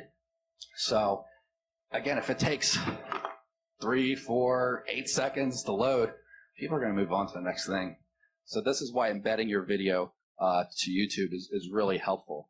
Now there are other video hosting services like Vimeo. I personally use Vimeo because for me, Vimeo will not load the video until the stream is ready. YouTube will kind of let the video play regardless of someone's internet speed. So it might dip the quality a little bit, but for most of my clients and for most of you guys, that's okay. But since in my case, clients are expecting great quality, I chose to use Vimeo, as well as and I don't know if this is a thing, to not steal my clients' SEO. So I want to make sure my clients are getting their SEO from YouTube. Can you describe the difference between Vimeo and YouTube in terms of searchability and, well, in particular, searchability? Yeah, absolutely. So because Google owns YouTube, Google's going to prioritize videos, is going to prioritize searches that are found on YouTube. That's not to say that it won't happen on Vimeo. I've seen some businesses where they do have videos on Vimeo because it's got the right headlines on there. So in terms of searchability, again, it just goes back to YouTube being owned by Google. It's just easier to work with, in my opinion. So there's not really like a clear answer for that, to be honest. But again, it really depends on what your strategy is. If you're more of like a B2C, I would say use YouTube because people are probably doing more searches on YouTube and stuff like that. But if you're more of a B2B, you could get away with Vimeo. It really all depends on your strategy, and there's so many different alternatives on what that could be. So there's no really clear answer on what the right fit is. It's all based on what's best for the business. So hopefully that answers it to some degree. So I like to add a little description about either the services that the businesses provide or a little bit about what the video is going to be about. So in this case, Klein Goldstein Media, they're actually right around the corner. We have our video there, and we have some bullet points on what services that they provide. This will help with it'll help with SEO, but it'll also kind of give people a sense on what to expect when watching the video, so they know kind of going in what to expect. Now, another thing to consider is, do you want it on the left side or the right side, or the top or the bottom? I generally say keep your descriptions on the left or right. If you put on the top or bottom, people might miss it, especially if you're not using that stay on the top fold rule.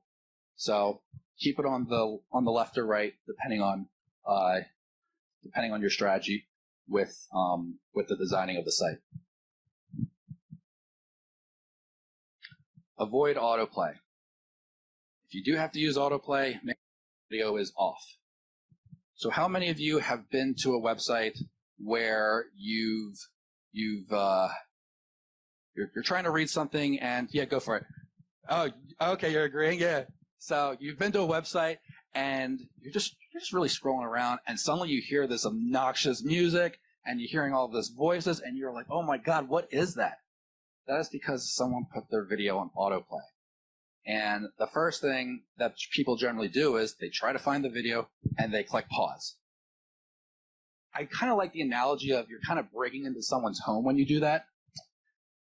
Because if you have a play button, people are more likely to press the play button, and they're more likely to willingly just watch the video if they've been given the option to choose to watch the video. If you force it upon them, it's just a turnoff. So some cases people do have to use autoplay.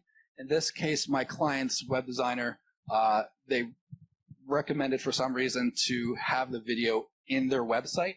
I'm actually pretty amazed at how quickly the website loads. But they do have the audio off and it's on mute. So in this case, the play button is if someone clicks unmute, and then they can watch the video. So rule of thumb, if you do have to use autoplay, keep the audio off. I personally like to give people the option to click the play button because 9 times out of 10 they will. So use transcriptions for your YouTube videos. So this is really helpful for SEO. Depending on how the video was created, if you have a script, you can just copy and paste the script onto the transcription services. You could also use YouTube's own transcription services where it can actually listen to the audio, which is pretty cool. This time around, it worked really well. But it also depends on the type of video that you're producing. In this case, we had a clear voiceover track that had its script. The voiceover actor did a great job, and it was clear. But in some cases, where you might be doing interviews or getting testimonials of clients, they're probably not going to be talking very scripted. So they might fumble a little bit, and even though you might try to get out in editing, sometimes you can't. So sometimes YouTube won't hit the words accurately. So I generally say pay a couple bucks and just get a transcriber to transcribe your video. It's really not expensive at all. If you want to do it on your own, feel free. But it's a great tool. It's great for SEO. So it's a good practice. And it's a good practice for some of the other social media networks out there. We're not going to talk about Facebook or LinkedIn today, but it's even more important for those channels, to be honest. So I'm going to go over some quick DIY resources if you do end up kind of having to shoot video on the fly, per se. So I personally believe there's nothing wrong with a webcam video. Just make sure your webcam is up to date. It's trying to shoot at least in full HD. Smartphones, if you have to shoot on a smartphone, make sure you shoot it horizontally. So shoot like this, not like this, because if you shoot like this, you'll get some of the black spaces on the sides. So just make sure you shoot horizontally. It looks better. While people will forgive bad visuals, they will not forgive bad audio. And kind of going back to where the autoplay with, the audio and all that stuff, our ears are generally more sensitive than our eyes.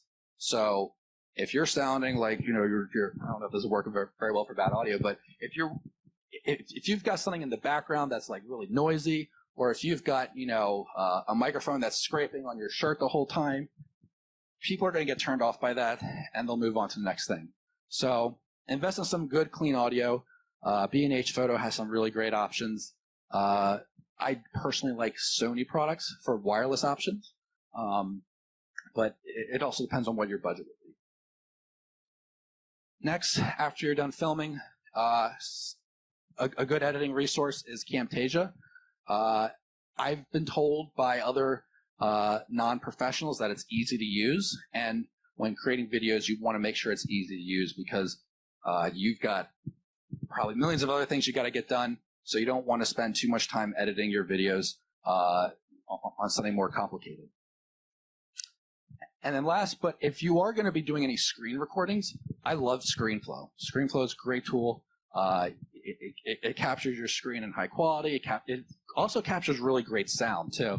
So that could be a good 2-for-1 bundle, if you will. I use ScreenFlow a lot for my own projects. Depending on what the project is, we're doing some ScreenFlows with my business right now, but it's a great software.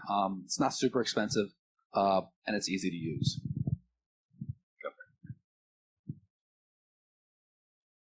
Can I ask you a question? Why are so many testimonials like in the car while you're driving? You know, like you say, well, so I was just using kind of that as an example. You're, you know, depending on if, you know, in terms of testimonials, you want to make sure that you're getting clean audio, and you want to be filming it in the right environment. I was just kind of throwing around some ideas on what could potentially be like some background noises per se. But when filming testimonials, you want to make sure you're in the right environment. Outside, because you'll hear wind. Right, The exactly. Inside, with less distractions behind you, not everything running. Right Yes, behind you. exactly. So, you know, if you're filming testimonials, just keep it simple. You know, depending on where, you know, if your business is a brick and mortar location, film at the location. You know, if you're more kind of international or nationwide, you know, just have your client just give a testimonial based on where they're at in a quiet but non-distracting room. And again, these are just kind of DIY resources and strategies. So hopefully that answers it to a little bit. Go for it, Lynn.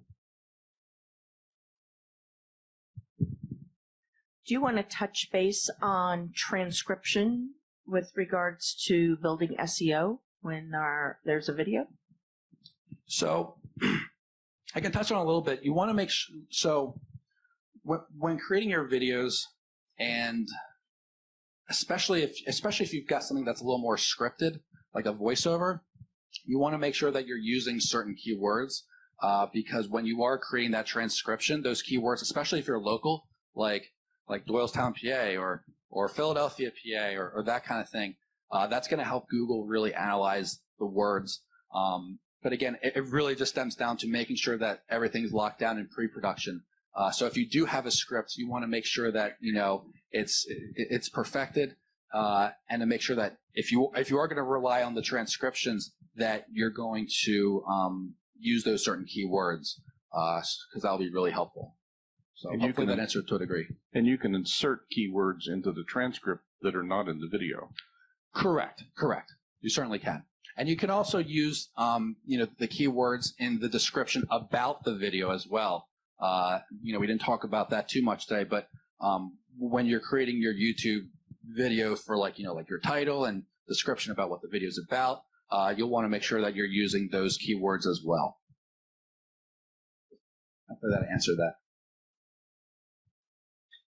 Anything else? I think it's a wrap on this one. I have a quick question for you.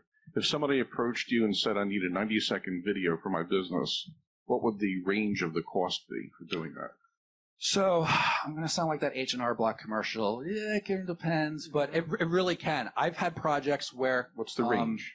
Min-max. So the general range is anywhere from $3,000 to $5,000, and it all depends on what the business is, what they do, what other elements are in, like how many shoot days we need, what are some of the B-rolls that we need to capture. So there's a lot of different variations. But again, every videographer has a different price point. There are videographers who I know who charge more than me, and there are some who charge less than me.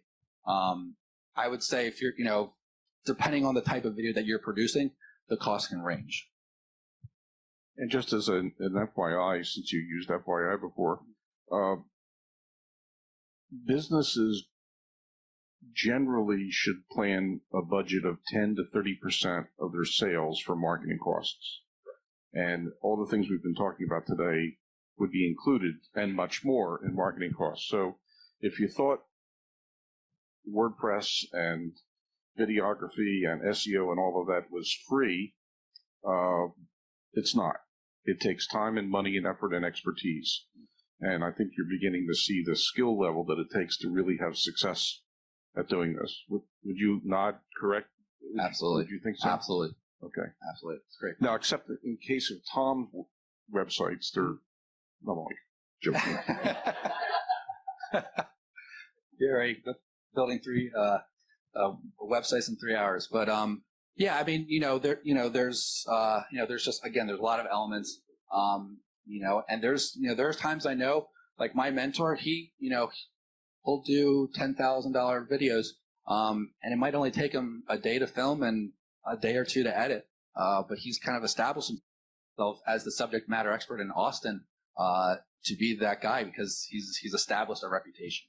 So that's something to consider as well. It's about 9 o'clock, so are there any final important questions to be asked? Not only to Joe, but to any of the other speakers. Go ahead. Can I ask you about now, a lot of people do Facebook videos. You think that's good for business or just for personal? It depends on your business. I personally think it's great. So Facebook and YouTube are competitors, so there's a different strategy on how to create, your videos, not just for Facebook, but how you're actually going to properly market that video on Facebook.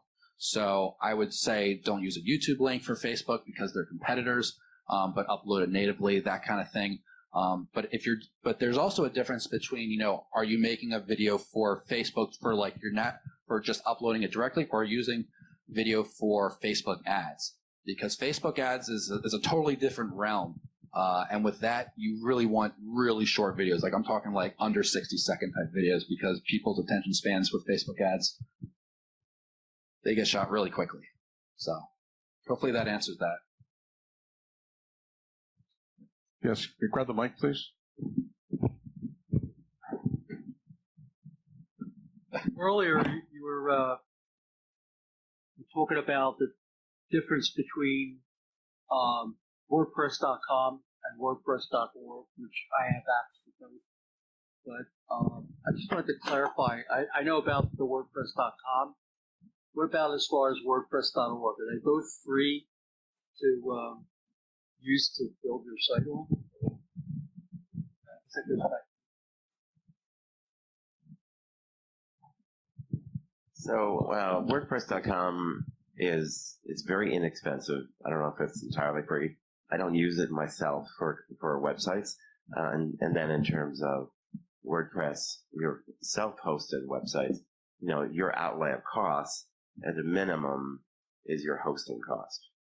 So you can get free WordPress themes, but you would at least need a place to park those files.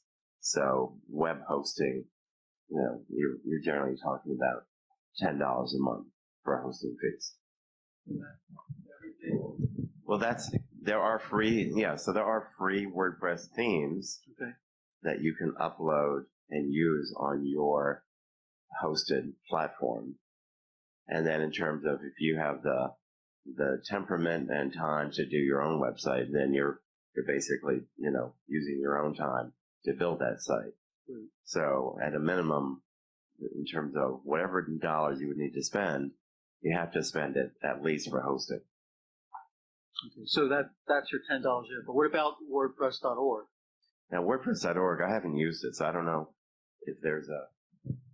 I believe WordPress.org is the free one, and you don't customize it with a domain. It's got WordPress.org or something it is part of the address. Okay. So it's a way of making a blog platform for free. Okay. So And my daughter used that in her master's degree course to demonstrate that she knew that technology. But that's not what you want to build for your website. But there are a lot of constraints. Right. But a lot. So you would end up having like a subdomain then, right? WordPress.org, and then. But the better thing to do is to buy a domain name and put your blog on your website so you drive traffic to your website. Oh, yeah. I don't even build websites. It scares me. And I can even answer that. And I can tell you another thing is that my daughter graduated as a video editing major, and she doesn't do any videos or anything for me.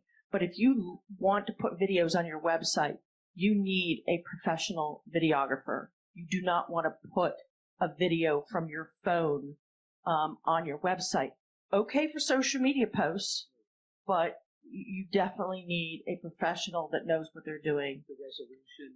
Yes, absolutely, positively. Even if you have the tools, you can do a great job of post-production, but it starts with the resolution. But you're starting with. It starts with the I don't know if storyboard. anybody's interested, but I have an example of a veteran who did a video resume. It was Joe and another coach. And we actually have, through the Philadelphia Area Great Careers Group, we have a special package deal which actually helps support our 501c3. So if you're interested in a video resume or video profile, if you're not a job seeker, that's just a couple minutes long.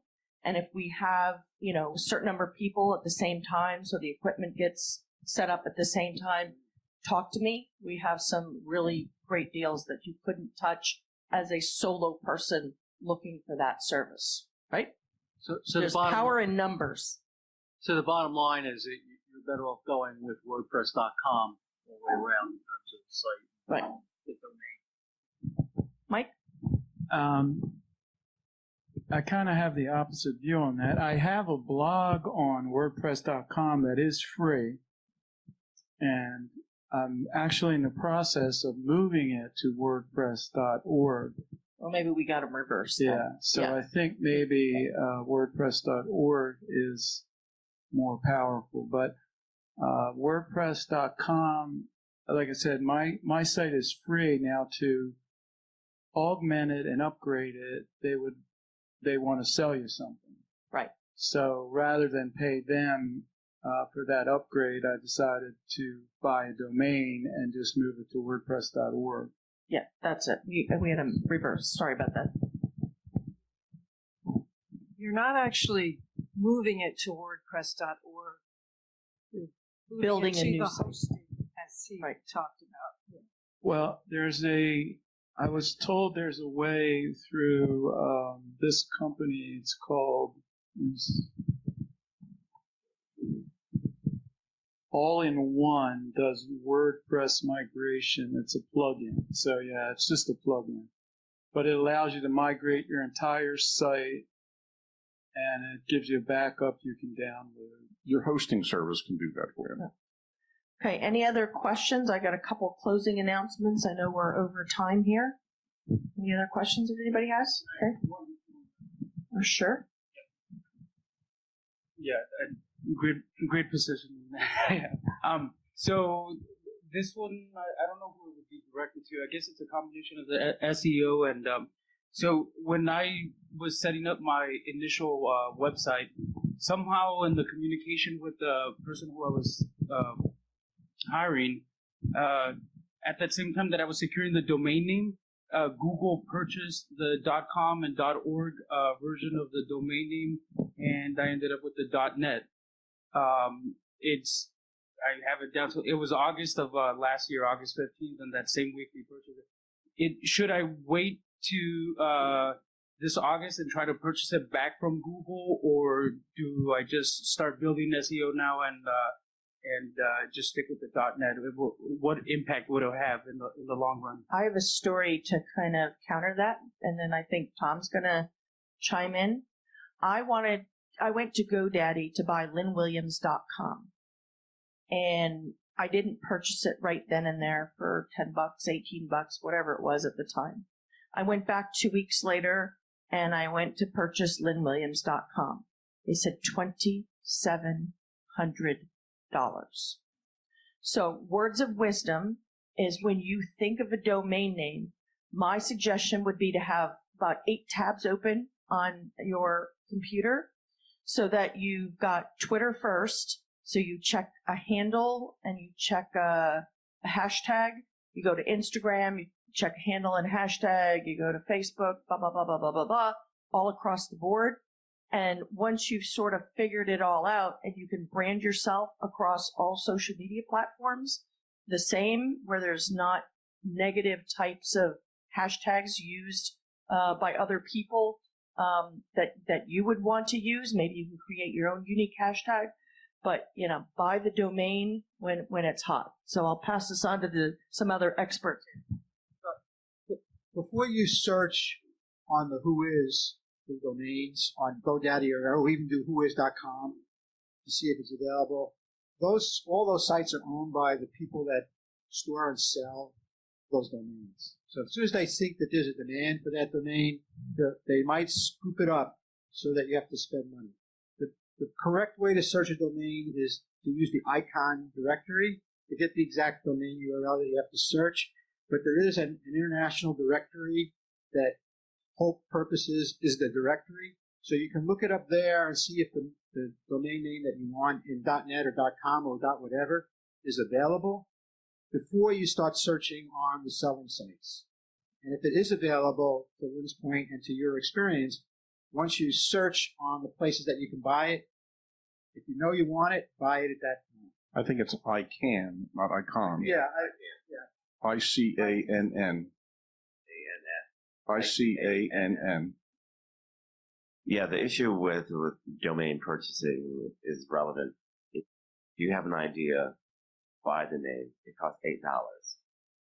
You will almost never get that name back.